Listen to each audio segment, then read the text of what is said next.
Hey guys, welcome to the shop. It's me, Kyle, the Tool Rambler. Glad to have you here. It's cold out here, so I'm sitting here in my Tundra, and I thought I'd do a quick video on how I saved myself about $1,500 in repairs. Quick backstory. I have a 2014 Tundra with close to 180,000. It's got 178,874 miles on it. It started giving me problems with hard starts. Like, you'd crank it, it would go through the full crank cycle, which I think is about 8 or 10 seconds, and not start and shut itself off. Then you'd crank it again, it would be hard to crank, but eventually it would sputter to life. White smoke would come out of the exhaust, and you could also smell, it was a heavy smell of gasoline. But then once it started, it might cough and sputter for a couple of seconds, but then once it started, it ran fine, and it would run fine all day after that. It would even start fine all day after that, but it was just on really cold mornings, the first start of the day, it had problems. I put my where did I put it? Here it is. I used one of these Bluetooth readers, that IOBD2 readers for your phone. It told me that I had a misfire on cylinder 1 and cylinder 8, so I did a tune-up. And I did a video on that, which most of you didn't watch, apparently. I guess it wasn't all that interesting, but I did a tune-up on it, and it runs really smoothly now, but it still has that hard start on cold mornings. So I did further research on it, and I've seen other people have had this exact same issue with their second generation Tundras. The second generation, I believe, is 07 to 2021, and they did a refresh in 2014. So this one is the first year of the refresh, but that was mostly cosmetic. It's still the same 5.7 liter V8 engine. Now, my particular one is a flex fuel engine. I would never recommend buying flex fuel. This is my personal opinion. I think the whole flex fuel thing is a scam. It's a way to keep corn farmers in business. It keeps the price of corn up. And full disclosure, I own 30 acres of cornfield, and I lease it out to a farmer. So I'm kind of involved in that scam. Not willingly, but yeah, I do benefit from it a little bit, I guess. But the ethanol issue seems to be a big issue. The flex fuel has a monitor that monitors the percentage of alcohol in the fuel. So it knows how much fuel to put into the injectors, because ethanol has less energy in it than gasoline does. So pure gasoline is a lot more combustible, a lot more volatile, has a lot more energy than alcohol, which is what methanol is, or ethanol. They're both alcohol. But anyway, I don't want to get into the science of it. But so if it thinks you have a high alcohol percentage in your fuel, it's going to throw more fuel into the cylinder. So one of the things I discovered was you can get a thing called a launch C-reader, code reader, and scan tool, and it's vehicle specific. I mean, I got the C-reader Elite. You can get, Launch makes expensive scanners that are full function. They make, do-it-yourself scanners that are pretty good, but they also make the C-reader Elite, which is a bidirectional, brand specific for your vehicle. So I bought the Toyota Lexus one. Yeah, so one of the things it can do is it can tell you what the alcohol density, or what the computer thinks your alcohol density is. So, as you can see there, this is a screen capture of it when I did it. It thought hopefully you can read that. It thought my alcohol density was 81.569%. Well, through my research, I found that people having problems with these hard starts in the morning, would often switch over to ethanol-free gas, and that would solve the problem sometimes. Well, I did that, and it made it a little bit better, but it still had that problem in it, and then it continued to worsen.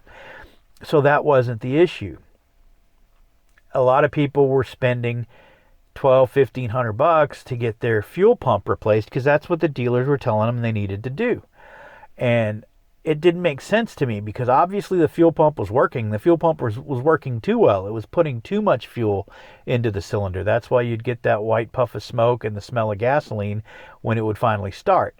And then once it was running, it would run fine. It would run strong. Knowing that it's reading too much fuel, you can actually use this tool to tell it to relearn the alcohol density of the fuel. So the first thing you have to do, and I'm going to flip this around again. All right, so it's found my VIN. It's 2014 Toyota. It says Tundra Platinum. This is a 1794, which is based on the Platinum, so I'm going to hit OK. All right, so then I'm going to hit Automatic Search North America. It's going to do its scan now. All right, and then I hit OK. Hit OK again. It gets a little redundant, but we're going to get there. I know the screen is polarized, so I had to switch cameras. It's not giving me the best video of it, but it's working. This is better than the one I had before. All right, so it gives you your basic report, gives you all the fault codes. I'll go back to this, and right here, see where it says engine and ECT? I'm going to click on that, hit OK. And then I'm going to go to read data stream. And I want to go down to alcohol. It starts with alcohol, as most fun things do. Alcohol density estimate. I'm going to click on that and hit OK. And now you can see it says 0, whereas before it was reading 82%. So what I did, I'm going to go back to where I was there. And go back to that section. Actually, I'm going to go back one more. So it's got special functions. I hit special function. And one of those special function is the fuel density learning value reset. Click on that. I'm not going to hit OK, but it says this function will perform fuel density learning value reset. Refer to the repair manual when executing this function. Confirm the following conditions. The ignition switch is in the on position and engine is off, so it should be in run, but don't engage the starter, just put it to run. And your battery voltage is more than 9 volts, so if you've got a decent working battery, you should be fine. You do that, and it will relearn the codes, or it'll teach it to scan again. So if I go back to read data stream, after you do that, it tells you to add, I think, 2.6 gallons of gas, whatever 10 liters is, and then drive it for 15 miles or so with speeds between 35 and 60 miles per hour. But if you go down here, right below that alcohol density estimate, there's the alcohol density learning. You click on that, and while I was doing the drive, I clicked on it, and it said incomplete. Well, once I got home, I did it, and it said complete, and that's when it started to read 0. Because prior to that, I don't remember if I showed you this or not. I'm going to go home, because I saved it. I'm going to go to data, diagnostic report. Maybe that's the wrong one. Diagnostic record. There we go. I'm going to click that. Alcohol density estimate, because before I did it, it was reading 81.569, which was wrong because I had run at least 3 tanks of ethanol-free fuel in it, so it should be close to 0. Whatever residual mixed in from the 10% alcohol was in there after 3 tanks were run through it. So like I said, it should be close to 0.